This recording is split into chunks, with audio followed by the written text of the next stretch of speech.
మనం 4 రోజులు 5 రోజులుగా చూస్తున్నటువంటి డ్రామా ఇది.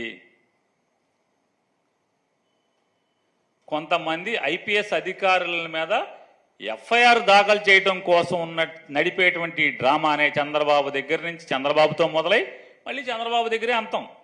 ఆయనే గెలుతాడు. ఆయన ప్రేరణ తీసుకుని ఒకేసారి ఒకే రోజు ఈనాడు, ఆంధ్రజ్యోతిలో ఒకే రోజు పెద్ద పెద్ద వార్తలు అచ్చు అవుతాయి. 2014లో నామినేషన్ వేసి వెళ్ళిపోయినటువంటి ఒక ఆయన, 2014లో నామినేషన్, అసెంబ్లీకి నామినేషన్ వేసి వెళ్ళిపోయిన ఆయన మళ్ళీ ఏ రోజు పార్టీ గుమ్మం ఎక్కలేదు. పార్టీ ఏ రోజు మాట్లాడలేదు ఆయనతో. ఆయన మాకు అంటగడతారు.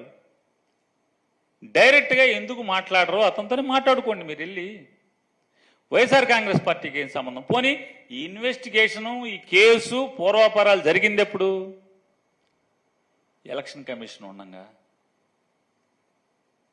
ఎలక్షన్ కమిషన్ ప్రభుత్వాన్ని నడుపుతున్నప్పుడు జరిగినటువంటి ఈ తంతు దాన్నేదో మాకు బాగా పూసి దాని మాటున వాళ్ళు ఎవరైతే టార్గెట్ చేసుకున్నారో ఆ టార్గెటెడ్ ఐపీఎస్ ఆఫీసర్ల మీద ఎఫ్ఐఆర్లు కట్టి వాళ్ళని ఏదో మానసికంగా వేధిద్దామని చేసేటువంటి చంద్రబాబు కుట్రలో భాగమే ఇది తప్పితే వేరే ఏమీ కాదనేది రేపో ఎల్లుండో కాకపోతే వారమో 10 రోజుల తర్వాత మనందరం చూస్తాం.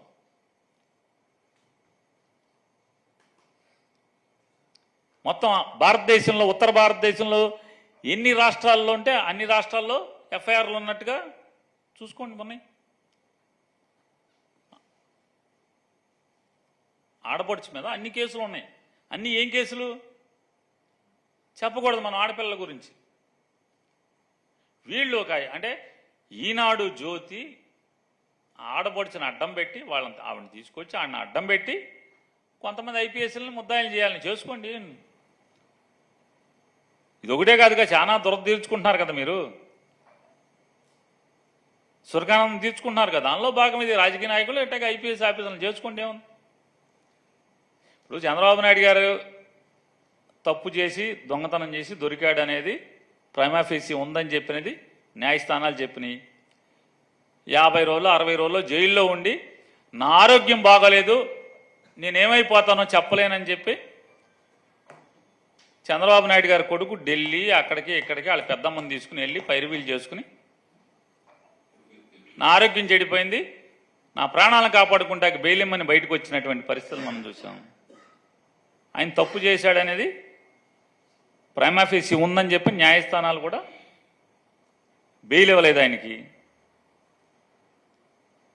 ఆ కేసు నా మీద ఎవరెవరైతే పోలీసులు ఉన్నారో వాళ్ళందరినీ కూడా జైల్లో వేయాలని చెప్పని రెడ్ బుక్ డైరీ యొక్క ఆలోచనల మేరకే ఇవన్నీ తప్పుడు కథనాలు, ఇవన్నీ వైఎస్ఆర్ కాంగ్రెస్ పార్టీకి ఏం సంబంధం?